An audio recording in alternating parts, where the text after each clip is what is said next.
नमस्कार दोस्तों, आप सभी को मैं मेरे श्री सत्य गाथा चैनल पर स्वागत करता हूँ। मैं उड़ीसा की भविष्यवाणी ग्रंथ से वो दिव्य महापुरुष और कल्कि अवतार स्वयं श्री जगन्नाथ महाप्रभु के लीलामृत को आप सभी के सामने वर्णन कर रहा हूँ।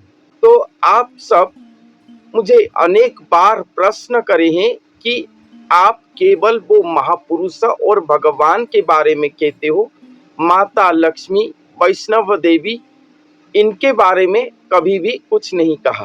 तो वो कैसे कहाँ जन्म लेकर रहे होंगे, इसके बारे में भविष्यवाणी ग्रंथ पर क्या लिखा गया है, आप सब मुझे पूछे थे। तो आज मैं वही विषय पर ही आपको बताऊंगा। संत हरिदास जी ने अपने ग्रंथावली पर पेज नंबर 80 क्षेत्र महात्म्य पर ये बात लिखे हैं। बहुत ही सुंदर तरीके से लिखे हैं, बहुत ही तात्विक वर्णन है। स्किप मत करना, ध्यान पूर्वक सुनिएगा। ये बात आप पहले से कभी भी कहीं से भी नहीं सुने होंगे। तो शुरू करते हैं। संत ने क्या लिखे हैं। दिने दीनबंधु मने विचारिले जगत लीला को चाही, आपको आपे केमंते से अनेक ताही तो जानती नहीं। यहाँ पर संत ने कह रहे हैं कि एक दिन स्वयं दीनबंधु ये जगत लीला को देखकर अपने मन पर विचार करे कि वो खुद अपने आप पर कैसे हैं। ये बात किसी को भी पता नहीं।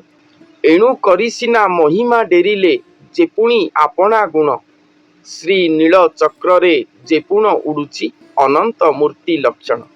इसलिए वो क्या करे ना, एक व्यक्ति को सृष्टि करे, एक मनुष्य को सृष्टि करे, जहां पर वो अपना महिमा को जोग करे और वो मनुष्य उन्हीं के ही गुणों पर ही सृष्टि हुए होंगे। उन्हीं के गुण अर्थात श्री जगन्नाथ महाप्रभु को हैं, उन्हीं के गुणों पर ही वो मनुष्य सृष्टि हुए होंगे। श्री नील चक्र रे जेपुण उड़ुची अनंत मूर्ति लक्षण, वो अनंत मूर्ति लक्षण पर सृष्टि हुए होंगे। स्वयं श्री जगन्नाथ महाप्रभु के श्री नील चक्र पर जैसे अनंत मूर्ति रहते हैं, उसी तरह वो मनुष्य के पास भगवान के अनंत मूर्ति लक्षण दृश्य होगा, जोग हुआ होगा। श्री जगन्नाथ बधू बोलिबाकू विमला कमला देई, जहाँ गुण अशेष संसार को विषया प्राय विषय।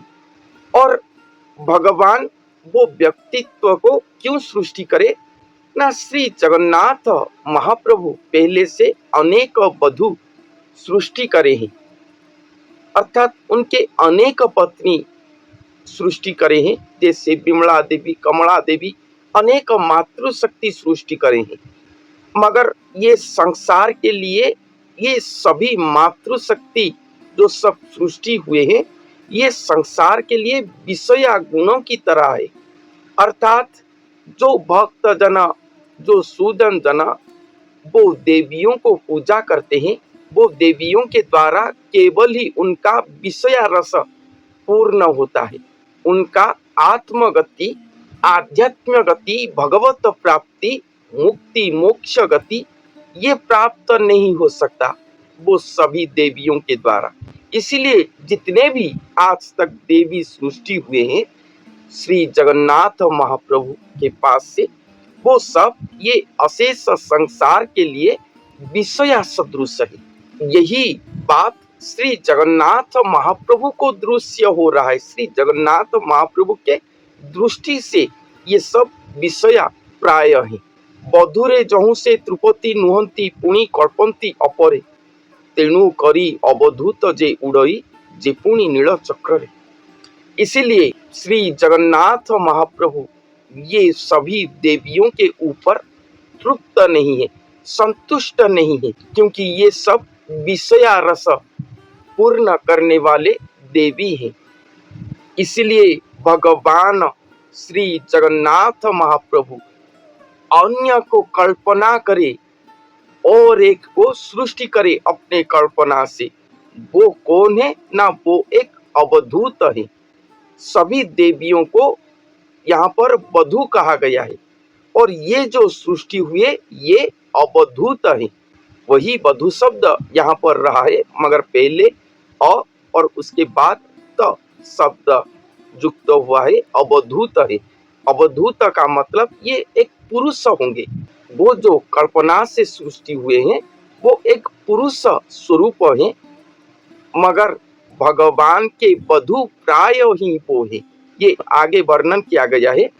भगवान उन्हें सृष्टि करे और जे पुणी नीलचक्र रे, अर्थात जो पहले से कहे कि एक मनुष्य को सृष्टि करे जो कि अनंत मूर्ति लक्षण होंगे, वो वही पुरुष है, अवधूत होंगे। वो बधुरे जेणु से त्रुपत नोहिला अवधूत नाम तार। स्वयं श्री जगन्नाथ महाप्रभु वधु गणों पर तृप्त नहीं हुए, इसीलिए ये जो सृष्टि हुए इनका नाम अवधूत दिया गया। जेऊ अवधूत अटई जे सत्य महिमा कोठ भंडार। यही अवधूत ही श्री भगवान के सत्य महिमा कोठ भंडार ही। एणु कोठधन श्री पुरुषोत्तम अशेष पवित्र पुरी। यही कोठधन अवधूत ही श्री पुरुषोत्तम अर्थात श्री जगन्नाथ महाप्रभु की अशेष पवित्र पुरी है। ये अवधूत ही स्वयं श्री भगवान का कोठधन है। श्री पुरुषोत्तम श्री जगन्नाथ महाप्रभु के कोठधन है और यही अशेष पवित्र पुरी है श्री भगवान के। लक्ष्मी नारायण महिमा डेरिन प्रकाश श्री राम हरि। और वही अवधूत के पास लक्ष्मी नारायण महिमा प्रकाश करेंगे। वही अवधूत के पास लक्ष्मी नारायण महिमा रख के स्वयं श्री राम हरि प्रकाश होंगे। अर्थात स्वयं श्री राम क्यों कहा गया है कि श्री जगन्नाथ महाप्रभु के अनेक देवी हैं, सभी देवी उनके पत्नी सदृश है। ये सभी देवियों के प्रति वो तृप्त नहीं होंगे, इसीलिए वो अवधूत सृष्टि करी। वो दिखने में पुरुष होंगे मगर उनके वधू सदृश होंगे और भगवान उन्हीं के पास ही लक्ष्मी नारायण महिमा रख के स्वयं श्री राम रूप में अवतरण करेंगे। अर्थात श्री राम जैसे एक पत्नी व्रत थे, श्री राम त्रेता युग पर एक ही पत्नी व्रत थे, उसी तरह भगवान श्री जगन्नाथ महाप्रभु जो आएंगे वो एक पत्नी व्रत होंगे। उनके पत्नी कौन होंगे ना? वही अवधूत होंगे और वही अवधूत के पास अपने लक्ष्मी नारायण महिमा तत्व को वो रखेंगे। कैसे रखेंगे इसको उसके बाद वर्णन करते हैं। बहुत ही तात्विक वर्णन है। दुर्गांकर झियो श्री कमलिनी जे दुर्गम जलुक छरिले आदि नाथ नारी जेटी वसुंधरी ताहा तोहू जात हेले। भगवान के पत्नी तो स्वयं लक्ष्मी है, जो लक्ष्मी नारायण तत्व पर वो आएंगे। तो ये जो श्री कमलिनी है वो दुर्गा की कन्या अर्थात दुर्गा कला पर वो आएंगे श्री कमलिनी, और वो ही आदिनाथ नारी हैं। वो कमलिनी खुद आदिनाथ नारी हैं जो कि वसुंधरी कला, वसुंधरी पृथ्वी जो कि सभी को धारण करते हैं, वही कला पर वो आएंगे। वसुंधरी ताहा तो हूँ जाता हेले, अर्थात वो महापुरुष, वो अनंत मूर्ति अवधूत, उन्हीं के पास पर ही जन्म लेंगे। कौन ना? श्री कमलिनी लक्ष्मी, माता लक्ष्मी जो कि दुर्गा अंश पर जन्म लिए होंगे कलियुग पर। आदिनाथ नारी होंगे, वो वसुंधरी कला को धारण करे होंगे और अवधूत के पास रहे होंगे। एणु भूमि सुता पद्मालया माता वासुदेवर घरणी। ये कौन है ना? ये भूमि सुता जैसे माता सीता है जो कि वासुदेव की घरणी है। पद्मालया उन्हें कहा जाता है। वासुदेव की घरणी माता लक्ष्मी वही है। विश्व कल्पनारू विष्णु क्षरी थिले एणु से भाई भौणी, और विश्व के कल्पना से विष्णु सृष्टि हुए हैं। ये विष्णु कौन है? वही अवधूत। अवधूत ये भगवान के कल्पना से सृष्टि हुए हैं, इसीलिए पहले ये भाई और बहन हुए। वो महापुरुष के शरीर पर माता लक्ष्मी रहे, ये भाई बहन है। यहाँ पर पहले ये बात कहा गया है। और वो जो लक्ष्मी आए हैं वो वासुदेव की घरणी है। एणु पुत्र ठारू पितार जन्म जे धरिछि बसु माता, माता पुत्र रे छंदा छंदी होइछि जे जानिबो एथि कथा। एणु पुत्र ठारू पितार जन्म, और वही वैष्णव अवधूत स्वरूप वो महापुरुष के शरीर पर ही भगवान श्री जगन्नाथ महाप्रभु जन्म लेंगे। और ये जो महापुरुष हैं वो भगवान के कल्पना से सृष्टि हुए हैं, तो ये भगवान के पुत्र हैं और भगवान उन्हीं से ही जन्म लेंगे। इसलिए यहाँ पर लिखा गया है कि पुत्र से पिता का जन्म होगा। और जो वसु माता उन्हें धारण करे हैं, तो पहले मैंने कहा कि लक्ष्मी वसुंधरी कला पर आए होंगे। दुर्गा माँ की कला और वसुंधरी कला धरती की कला, ये दोनों कला पर जो रहे होंगे उनके पास, उनके शरीर पर माता पुत्र रे छंदा छंदी होइछि के जानिबो एथि कथा। माता पुत्र अर्थात ये कमलिनी माता लक्ष्मी वसुंधरी स्वरूपिणी ये भगवान के पत्नी है। और जो पुत्र अवधूत कहा गया है वो कौन है? भगवान के पुत्र हैं। इसलिए यहाँ पर माता पुत्र हो गए। पहले कहा गया था कि ये भाई बहन है, और यहाँ पर कहा गया कि ये माता पुत्र हैं, और ये परस्पर पर एक ही शरीर पर छंदा छंदी होकर रहे हैं। के जानिबो एथि कथा, कौन भला जानेगा ये बात को।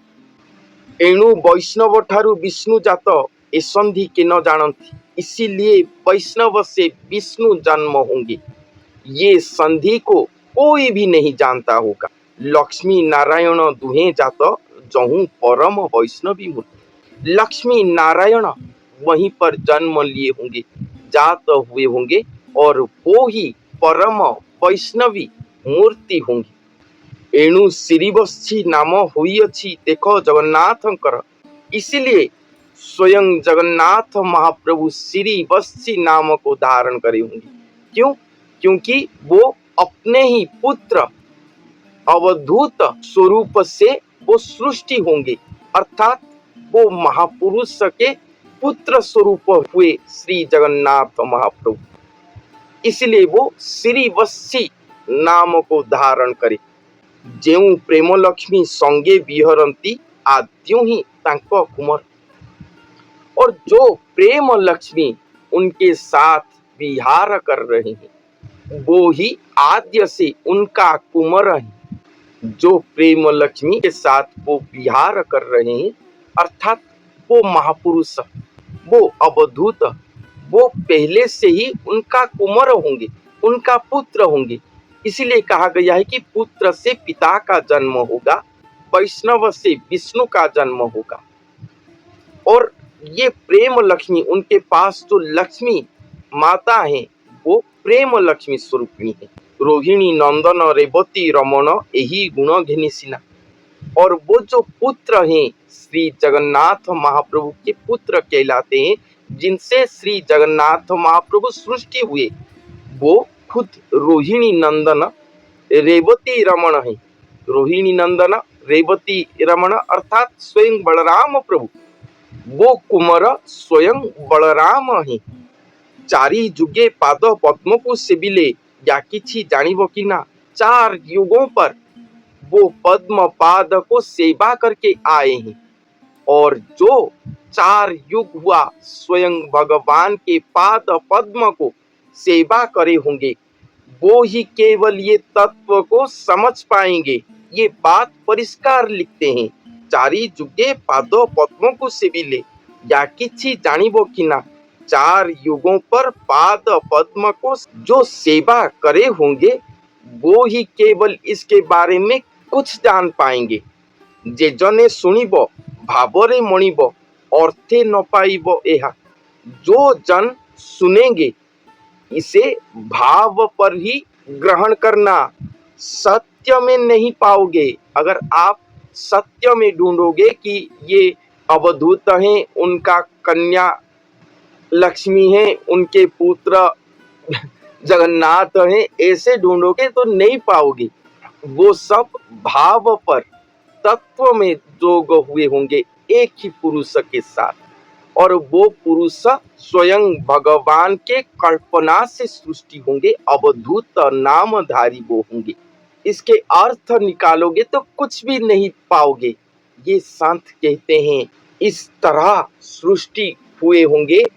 आप लोग समझ पाए या नहीं, एक सरल भाषा पर इसका सारांश को समझाता हूँ कि भगवान आज तक जितने भी देवी गण सृष्टि करे थे वो सभी देवी विषया रस को ही पूर्ण करते हैं, कोई भी आत्म तत्व प्रदान नहीं करते, भगवत पथ प्रदान नहीं करते। इसीलिए ये सब विषया रस पूर्ण करने वाले देवी हैं, जिनके प्रति श्री जगन्नाथ महाप्रभु तृप्त नहीं होंगे और खुद अपने से, अपने गुणों पर, अपने कल्पना से एक पुरुष सृष्टि करेंगे जो कि अनंत गुण लक्षण पर होंगे। भगवान के गुणों पर ही वो सृष्टि हुए होंगे, इसलिए उनका नाम अवधूत दिया गया है। वही अवधूत के शरीर पर श्री कमलिनी माता लक्ष्मी आकर रहेंगे, और जो माता लक्ष्मी आएंगे वो दुर्गा अंश पर आए होंगे। वो ही वसुंधरी माता कला को अपने साथ रखे होंगे।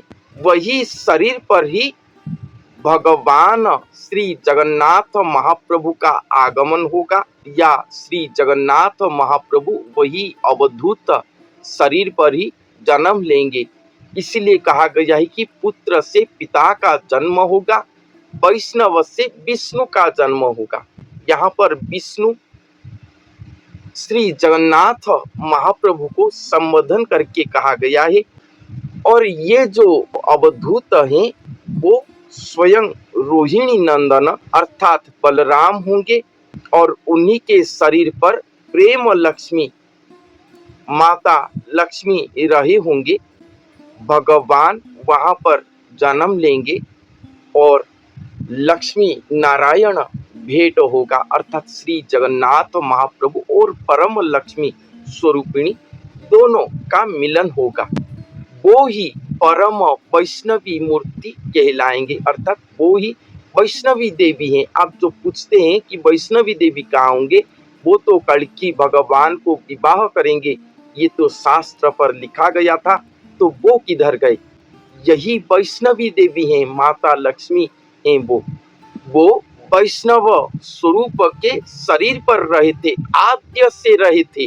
वो महापुरुष जब से जन्म लिए होंगे अपने माँ के गर्भ से, तभी से वैष्णवी देवी माता लक्ष्मी आदिनाथ नारी उन्हीं के शरीर पर रहे होंगे, गुप्त पर रहे होंगे, और समयानुक्रम पर वो जीवन्यास पाएंगे। जैसे अहल्या श्री राम प्रभु के पाद स्पर्श से जीवन्यास पाए थे, पत्थर से नरदेही हुए थे, उसी तरह उनके आत्म स्वरूप पर वो रहे होंगे, और माता पुत्र दोनों छंदा छंदी होकर रहे होंगे। ये एक अनन्य सृष्टि है श्री भगवान की। इसलिए पहले से कहें कि आपको आपे केमोंते से, अपने आप पर वो कैसे हैं, ये देखने के लिए, ये दिखाने के लिए ये स्वतंत्र सृष्टि करे होंगे स्वयं श्री जगन्नाथ महाप्रभु, वहीं पर ही रहे होंगे। जैसे त्रेता युग पर वनवास जब गए थे, तब श्री राम माता सीता के साथ लक्ष्मण गए थे, उसी तरह ये कलयुग के अंत समय पर एक ही शरीर पर श्री बलराम, माता लक्ष्मी और स्वयं श्री जगन्नाथ महाप्रभु तीनों रहे होंगे। श्री बलराम और माता लक्ष्मी माता पुत्र स्वरूप होकर अपने आप पर छंदा छंदी होकर रहे होंगे। वहां पर स्वयं भगवान श्री जगन्नाथ महाप्रभु आकर पहुंचेंगे, लक्ष्मी नारायण मिलन होगा। ऐसे कलियुग की अंतिम लीला होगा। आप सब कहते हैं कि जैसे हर युग में राम सीता दोनों अलग अलग स्वरूप पर आते थे, राधा कृष्ण अलग अलग होकर आए थे, तो इस बार एक ही स्वरूप के अंदर होगा जो कि स्वतंत्र है, अविश्वसनीय है।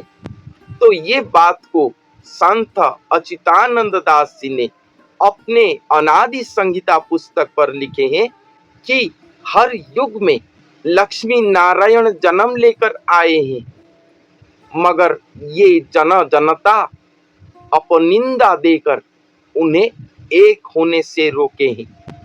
जैसे त्रेता युग पर श्री राम प्रभु माता सीता आए थे लक्ष्मी नारायण स्वरूप होकर, मगर पहले रावण माँ को चोरी करके ले गए।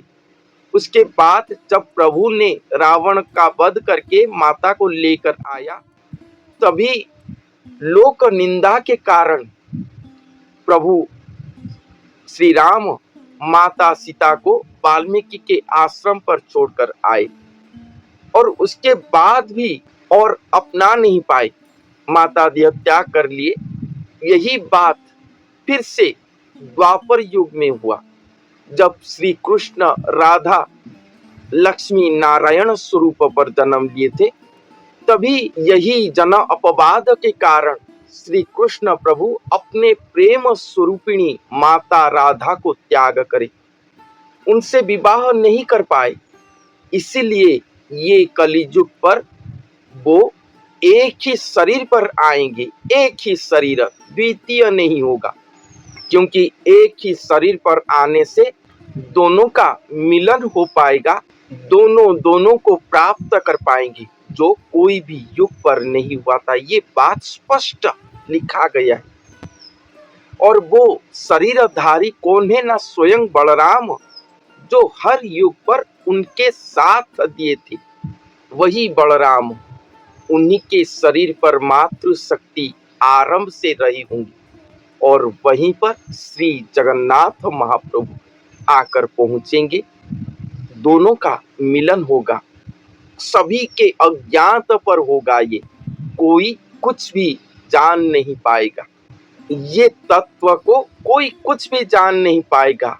ऐसे महालीला होगा, महाप्रेममय महालीला होगा कलियुग की अंतिम लीला समय पर। ये बात संत हरिदास जी ने भी अपने पुस्तक पर लिखे हैं और लिखे हैं कि जिजने सुनिबे भावरे मणिब, जो जन ये बात को सुनोगे वो भाव पर ही इसे ग्रहण करना। ये बात को भाव पर ही ग्रहण करना, तभी समझ पाओगे, नहीं तो अर्थे न पाई वो। यहाँ अगर इसको अर्थ करोगे, अपने चिंतन पर नाना लोक सृष्टि करोगे तो कुछ भी नहीं पाओगे, क्योंकि ये महाभाव का अवतार है। एक ही शरीर के अंदर सभी लीला होगा। ये बात केवल संत हरिदास जी ने नहीं, उड़ीसा के जितने भी साधु संत भविष्यवाणी का ग्रंथ लिखे हैं, ये लीला को वर्णन करे हैं, सभी के ग्रंथों पर ये बात लिखा गया है। इस तरह से लीला होगा। अगर आप विश्वास करते हैं, इसे मन पर ग्रहण कर पाते हैं तो सही है, अगर ग्रहण नहीं कर पाते तो इसे झूठ कहते हैं, कह लो। मगर एक बात लिखा गया है कि जो लोग 4 युग हुआ भगवान के पाद पद्म को सेवा करे होंगे, 4 युग, एक युग पर नहीं, वो ही केवल इसे ग्रहण कर पाएंगे और समझ पाएंगे। संत ने ये बात भी यहाँ पर लिखे हैं। तो आज के लिए इतना ही। धन्यवाद।